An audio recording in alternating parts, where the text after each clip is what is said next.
Welcome everyone to The Explainer. Today we are doing something honestly incredibly exciting. We're putting together the ultimate blueprint to basically demystify true wealth. We're going to break down 4 completely distinct financial perspectives, from the best-selling concepts of The Millionaire Next Door and Rich Dad Poor Dad, all the way to some hardcore financial strategies from Forbes and Fiducian advisors. We are going to strip away all the noise and look at exactly how wealth is built, grown, and protected. Okay, let's dive into this. Here is our roadmap for today. We'll start by tackling the millionaire myth, then move into escaping the rat race, uncover the magic of compounding, explore using small businesses for passive income, and finally, we'll wrap the whole thing up with sustaining generational wealth. I want to start by asking you a question, and I really want you to visualize this. When you hear the word millionaire, what instantly pops into your head?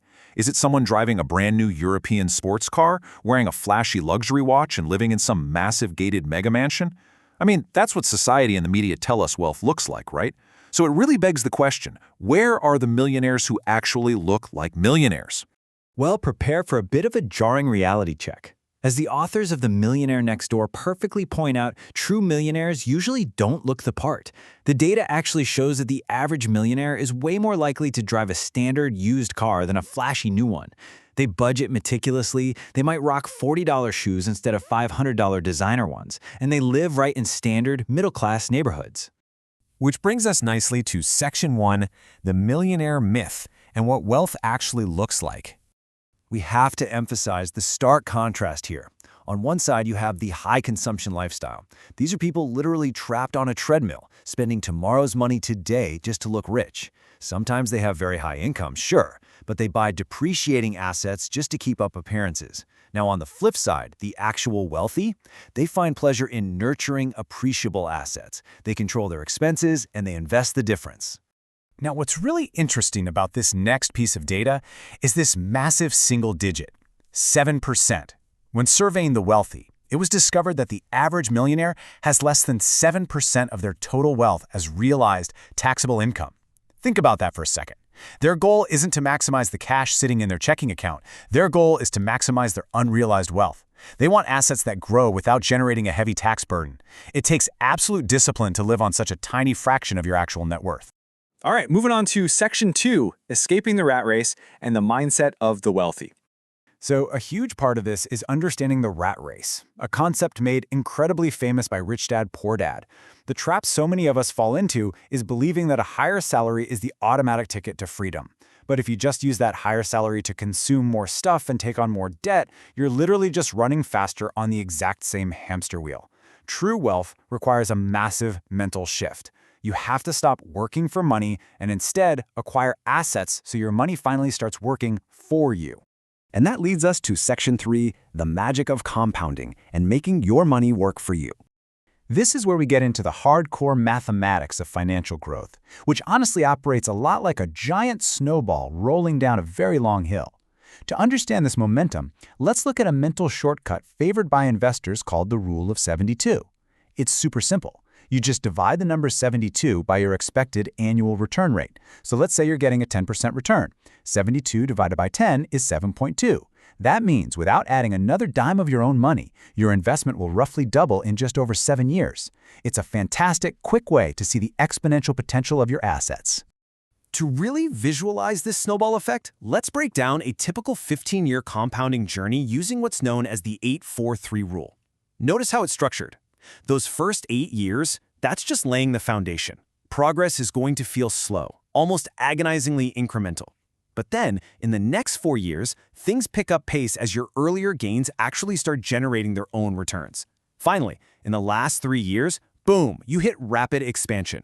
The growth in those final 3 years can rival or even completely exceed the total gains of the entire first phase. Patience is absolutely crucial here. Let's actually ground this in some hard data. If we track a simple $10,000 investment over 30 years at a 7% return, it grows to over $76,000. But here is the absolute kicker. If you procrastinate and wait just 5 years to start this exact same process, your ending balance drops to around $53,000. Waiting just 5 years costs you over $22,000 in lost potential. Time is, without a doubt, the single most critical ingredient in the recipe for wealth. Let's move to Section 4 and see how this builds into small businesses, passive income, and acquiring real assets.